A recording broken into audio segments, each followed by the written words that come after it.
नमस्ते बिटिया, I am JVN doctor Suman Shekhawat, department of Kaya Chikitsa, faculty of Ayurvedic sciences, Jyoti Vidyapeeth, women's university, Jaipur. Today we will discuss on shira snayugat वात and it's treatment. सिद्धांत के क्रम में पहले हमें यह जान लेना जरूरी है कि अष्टमहारोग कितने होते हैं।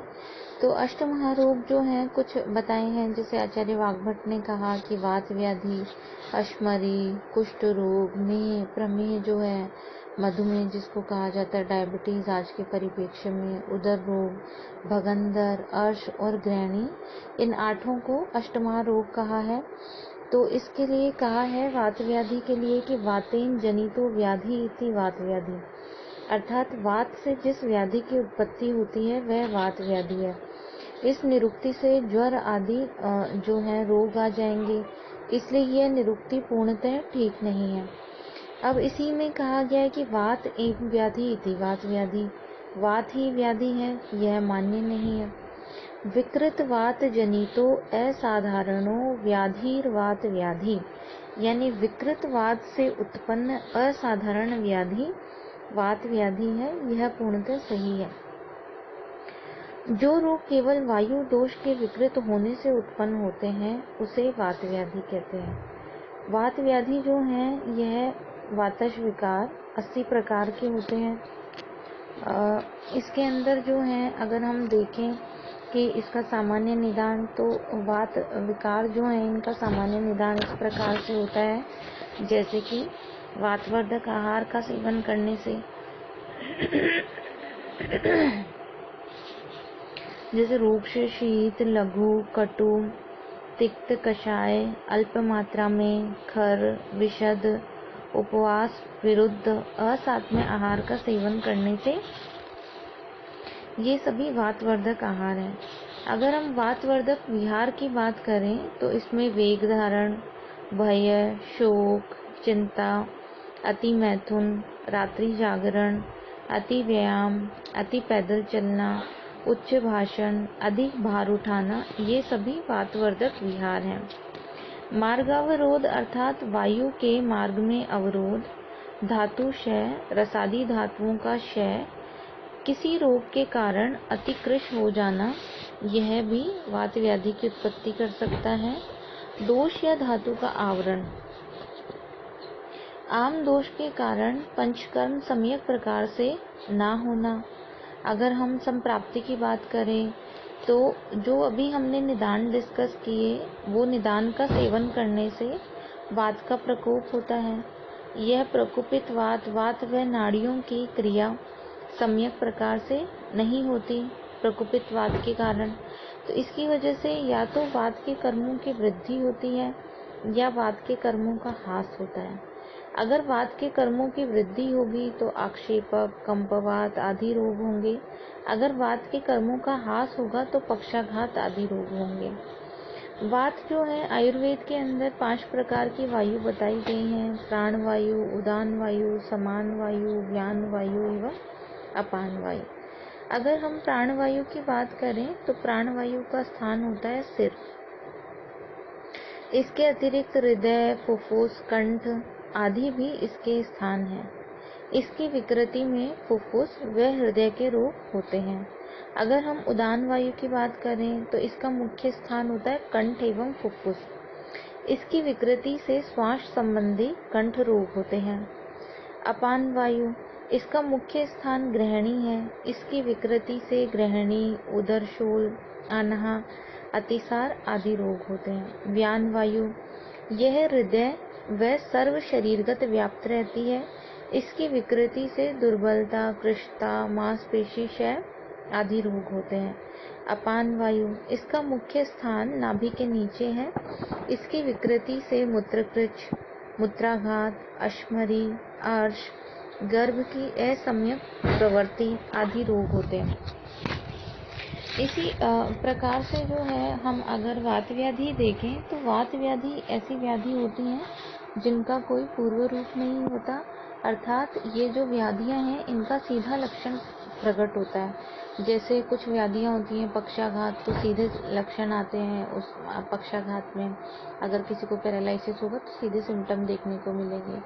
इसी प्रकार से किसी को अगर सियाटिक ग्रंथि जन्य पेन है तो सीधे लक्षण देखने को मिलेंगे।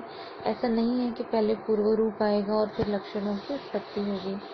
अगर हम जो है इसकी वात व्याधि की बात करें तो व्यक्त लक्षण ही इसका पूर्व रूप होता है। इसका पूर्व रूप जो है वो अव्यक्त है और व्यक्त लक्षण ही इसके रूप होते हैं।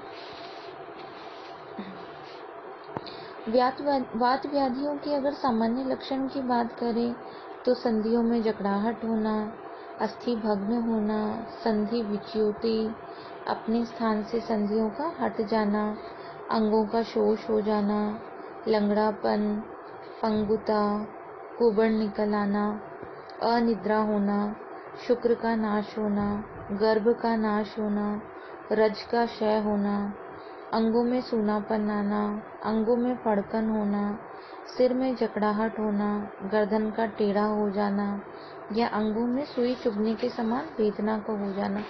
इस प्रकार से इसके लक्षण बताए गए हैं। अगर हम वात व्याधि के आवरण देखें कि किस प्रकार के जो है आवरण जन्य इसके अंदर दोषों की दृष्टि होती है, तो आवरण के कारण वात के जो है दोष धातु और मल के 22 आवरण बताए गए हैं और वात के परस्पर आवरण भी 20 बताए हैं, यानी वात का ही वात के द्वारा आवरण। इस प्रकार से जो है वात व्याधि की अगर हम देखें कि ये जो कंडीशंस हैं इनमें किस तरह के चिकित्सा उपक्रम का प्रयोग किया जाता है, तो वात व्याधि चिकित्सा के सिद्धांत व अगर चिकित्सा सूत्र देखें तो इसमें स्नेहन, स्वेदन, संशोधन, नस्य, धूमपान, रसायन प्रयोग, आवरण में उपचार, इनका प्रयोग करते हैं। जैसे वात व्याधि में अगर हम स्नेहन की बात करें तो स्तब्धता रहित वात विकार में घृत, तेल, वसा, मज्जा के बाह्य एवं आभ्यंतर प्रयोग से स्नेहन कराना चाहिए। स्नेहन में स्तब्धता रहित वात विकार में घृत, तेल, वसा और मज्जा के बाह्य व आभ्यंतर प्रयोग से स्नेहन कराना चाहिए। अगर हम स्वेदन की बात करें तो सम्यक स्नेहन के बाद स्वेदन कराना चाहिए। अगर हम स्वेदन के लाभ देखें तो जैसे अंग मृदु हो जाते हैं, दोष जो होते हैं वे शाखा से कोष्ठ में आने पर ही उन्हें आसानी से शरीर से बाहर निकाला जाता है। इसमें जो है स्नेहन स्वेदन के पश्चात विरेचन, आस्थापन, अनुवासन बस्ती का प्रयोग करना चाहिए। बस्ती वात रोगों के लिए सर्वश्रेष्ठ उपचार है। वात का मुख्य स्थान पक्वाशय है और बस्ती द्रव्य जो है वहीं पर वात को नष्ट कर देते हैं। नस्य, धूमपान, रसायन प्रयोग, आवरण के अंदर उपचार, इस प्रकार से जो है वात व्याधि की चिकित्सा की जाती है। अभी ये वात व्याधि में ही हम गृद्धसी रोग के बारे में आज जानेंगे और भिन्न भिन्न प्रकार के जो है गृद्धसी, पक्षाघात, खंचपंगु, कोष्ठुक शीर्ष और बहुत सारे जो वात रोग हैं, रक्तगत वात, मांसगत वात, मेदोगत वात, विभिन्न वात व्याधियों के लक्षण जो है हम पढ़ेंगे।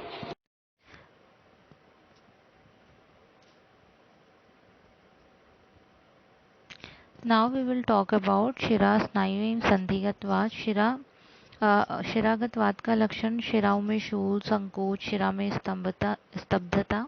शिरागत वात के लक्षण अगर हम देखें तो कुबड़ापन एवं बाह्यायाम, अभ्यंतरायाम, खल्ली, एकांगवात, सर्वांगवात, इस तरह के लक्षण हैं। संधिगत वात के अगर हम देखें तो संधियों में शूल और शोथ का होना संधिगत वात का लक्षण है। इसमें स्नेहन स्वेदन चिकित्सा का प्रयोग किया जाता है। यह जो अवस्था है जैसे इसके अंदर जो खंजनीकारी रस, सिद्ध मकर ध्वज रस, अश्वगंधा महाविष गर्भ तेल, नाड़ी श्वेद आदि का प्रयोग करते हैं। आवृत वात की चिकित्सा, वात जिस दोष से आवृत हो उस दोष की चिकित्सा के साथ जो है सामान्य वातनाशक चिकित्सा का प्रयोग किया जाता है। पित्तावृत वात में जो है बारी बारी शीतल एवं उष्ण उपचार लें, जीवनी घृत का प्रयोग करें, यापना बस्ती का प्रयोग करें। और कफावृत वात जो है इसमें स्नेहन स्वेदन कफावृत वात में स्नेहन का प्रयोग नहीं करते, इसमें स्वेदन, निरू, बस्ती, वमन, विरेचन से चिकित्सा करते हैं। पित्त कफ आवृत वात जो है, जब पित्त कफ दोनों दोष हों तो प्रथम पित्त के का उपचार किया जाता है। एवं पंचकर्म चिकित्सा यदि देखें तो वमन, यदि कफ आमाशय में हो तो वमन कराएं, यदि कफ पक्वाशय में हो तो विरेचन कराएं, पित्त संपूर्ण शरीर में हो तो विरेचन कराएं। बस्ती स्वेदन के बाद कफ पक्वाशय में आ जाए या पित्त संपूर्ण शरीर में हो तो कफ पित्त दोनों का बस्ती द्वारा शरीर से बाहर निकाल देना चाहिए। और इसमें जैसे गौमूत्र युक्त निरूप बस्ती कफानुगत वात में एवं दूध युक्त निरूप बस्ती पित्तानुगत वात में प्रयोग किया जाता है। अगर हम नशे की बात करें तो नशे के अंदर जो है कफ के साथ वात दोष सिर में हो तो नशे का प्रयोग करते हैं। रक्तावृत वात चिकित्सा में वात रक्त के समान, और आमावृत वात चिकित्सा प्रमेह वात मेद को नष्ट करने वाली चिकित्सा। मांसावृत वात चिकित्सा अभ्यंग स्वेदन घृत तेल आदि स्नेहों का उपयोग। अस्थि मज्जावृत वात चिकित्सा महास्नेह घृत तेल वसा मज्जा का प्रयोग। शुक्रावृत वात चिकित्सा अगर हम देखें तो वीर्यवर्धक बलवर्धक और हर्षण चिकित्सा का प्रयोग किया जाता है। अन्नावृत वात चिकित्सा अगर हम देखें तो इसके अंदर अन्न को बाहर निकाल दें वमन के द्वारा एवं तत्पश्चात दीपन पाचन औषध एवं सुपाच्य आहार का प्रयोग करें। मूत्रावृत आहार के अंदर मूत्रल औषध उत्तर बस्ती और स्वेदन का प्रयोग करें। मलावृत वात चिकित्सा में विरेचन एरंड तेल से स्निग्ध आहार दें, उदावर्त की भांति चिकित्सा करें। Thank you. I hope you all are satisfied with this session. If you feel any kind of problem with this session, please mention it in comment box. I will resolve it soon. Thank you. और पंगु को correlate करें तो जो है limping of one leg and limping of both leg, monoplegia and diplegia, we can correlate with monoplegia and diplegia. अगर हम जो है इसके निदान और संप्राप्ति की बात करते हैं तो खंज और पंगु के लिए आया है जो है आयुर्वेदिक संहिताओं में कि कटी प्रदेश में स्थित जो वात दोष है यह प्रकोपित होकर कटी से गुल्फ तक एक पैर की कंडरा को चलते समय कंपाता है, मतलब उसमें कंपन होता है तथा चलने में असमर्थ बना देती है, उसे खंज रोग कहते हैं। ठीक है। और इसी क्रम में वात दोष के द्वारा यदि कटी प्रदेश से गुल्फ तक के दोनों पैरों में चलने की क्रिया नष्ट हो जाए तो उसे पंगु रोग कहा जाता है। वात के द्वारा यदि कटी प्रदेश से गुल्फ तक के दोनों पैरों में चलने की क्रिया नष्ट हो जाती है तो उसे पंगु रोग कहा जाता है। आधुनिक चिकित्सा विज्ञान के मत से खंज और पंगु का कारण सेरेब्रल कॉर्टेक्स की विकृति है, अर्थात पैर की गति प्रदान करने वाली वात नाड़ियाँ नर्व्स में आघात या संक्रमण के कारण जो है यह रोग की उत्पत्ति होती है। अगर जो है जिस आचार्य सुश्रुत ने निदान स्थान जो है इसके अंदर मेंशन किया है, वायु कट्याम स्थित है, शक्तन है, कंडराम आक्षिपेध्यता खंजस्तथा भवेत् तज्जंतु पंगु सक्तन्यो वायुर्योर वधात है। अर्थात जो है जो कटी प्रदेश में स्थित वायु है वो गुल्फ एवं पैर की कंडरा को, ठीक है, आक्षिपेध्यता आक्षेप यानी चलाते समय कंपाती है, ठीक है, और वहाँ पे चलने में असमर्थता ला देती है। यह जो कंडीशन होती है इसे क्या कहते हैं, खंज। और इसी क्रम में इन्होंने कहा है कि यदि जो है उभयोर, ठीक है, सक्तन्योर उभयोर अवघात है, यानी कि एक के अर्थात एक पैर में लाता है तो इसे खंज कहते हैं, और उभय अर्थात दोनों पैरों के अंदर यह प्रॉब्लम होती है तो यह कंडीशन जो होती है इसे पंगु कहा जाता है। इसी प्रकार जो है आचार्य भाव प्रकाश ने कहा है कि उपाच रीत है अभिनवम खंजम पंगु मथापि च है विरेक आस्थापन श्वेद गुगुलु स्नेह बस्ती भी। ठीक है, इन्होंने चिकित्सा उपक्रम के क्रम के अंदर आचार्य जो है भाव प्रकाश ने भाव मिश्र जो है उन्होंने मध्यम खंड में कहा कि खंज के रोगी जो हैं इनको, जैसे इन्होंने कहा जैसे स्वेदन विरेचन आस्थापन बस्ती और जो है स्नेह बस्ती और गुगुलू का प्रयोग इन्होंने इसके चिकित्सा उपक्रम के लिए बताया है। अगर हम खंजर और पंगु के सामान्य जो है लक्षणों की बात करें तो इसमें कहा है कि खंज का रोगी जो है एक पैर से चलने में असमर्थ होता है, loss of movement of one leg. And पंगु का रोगी जो होता है वो दोनों पैर से क्रियाहीन हो जाता है, इसमें loss of movement of both leg. ठीक है। अगर यहाँ पे जो है चिकित्सा सिद्धांत की बात करें एवं निदानों की बात करें तो वात व्याधि चिकित्सा उपक्रम के अंदर जो वात के निदान बताए गए हैं, जैसे कि जो है रुक्ष आहार का सेवन, अल्प आहार का सेवन, या फिर असात्म्य आहार का सेवन, या विषमासन, नियम विरुद्ध आहार का सेवन, या अध्यसन करना, कटु तिक्त कषाय रस का जो है अधिक प्रयोग करना, या विषमासन, अधिक वेग धारण, शोक, चिंता, काम, क्रोध, भय, ये सब चीज़ें तो हैं ही। इसके अलावा जैसे एक होता है आजकल के परिप्रेक्ष्य में, जैसे इंजरी हो जाए, tractor, scooter, motorcycle, accidental injury, trauma जो है वो इसके लिए एक रिस्पॉन्सिबल कारण होता है, जिसकी वजह से जो है वन लेग में या फिर बोथ लेग के अंदर लिम्पिक देखने को मिलती है, मोनोप्लेजिया और डायप्लेजिया वाली जो कंडीशन है। इसके अलावा जैसे अधिक मात्रा में जो है रक्त धातु का क्षय हो जाए किसी के ड्यू टू इंजरीज, और मर्म स्थानों पे आघात हो, पुरुष के क्षय होने की वजह से, वर्षा ऋतु में स्वाभाविक रूप से वात प्रकोप से, इस प्रकार जो है ये सभी कारण बताए गए हैं जिनकी वजह से खंज और पंगु की उत्पत्ति होती है। अगर यहाँ पे हम चिकित्सा उपक्रम की बात करें तो यहाँ स्नेहन बताया गया है सर्वप्रथम जो है, और यहाँ पे स्वेदन का प्रयोग बताया है खंज और पंगु के अंदर, क्योंकि जो है एक तरीके से चलने में असमर्थता आती है, पेशेंट को लॉस ऑफ मूवमेंट होता है, तो सर्वप्रथम जो है यहाँ पे स्वेदन चिकित्सा बताई है पेशेंट को। विरेचन, आस्थापन, स्नेही बस्ती एवं गुग्गलों का प्रयोग जो है चिकित्सार्थ बताया गया है। यहाँ पे जैसे महायोगराज गुग्गुल, अग्नितुंडी बस्ती, पेशेंट को विरेचनार्थ जैसे एरंड पाक का प्रयोग, या फिर भोजन के पश्चात जो है दशमूलारिष्ट का प्रयोग, पेशेंट को नाड़ी स्वेदन के लिए दशमूल पात का प्रयोग बताया गया है, या जो है अनुवासन बस्ती के लिए जैसे दशमूल तेल है, या स्थापन बस्ती के लिए जो है एरंड मूलादि क्वाथ का प्रयोग बताया है। इसी प्रकार जो है अगर हम और जैसे योगराज गुग्गुल के अतिरिक्त जो है योगराज, महायोगराज गुग्गुल, लाक्षादि गुग्गुल, बलारिष्ट, अश्वगंधारिष्ट, द्राक्षा सब का प्रयोग कर सकते हैं। इसी प्रकार महारासनादि क्वाथ, रासना सप्तक, रासना दशमूल क्वाथ का प्रयोग किया जा सकता है। रोगी को अगर साथ में जो है अश्वगंधा चूर्ण का या फिर नारसिंग चूर्ण, नागराध्य चूर्ण का प्रयोग कर सकते हैं।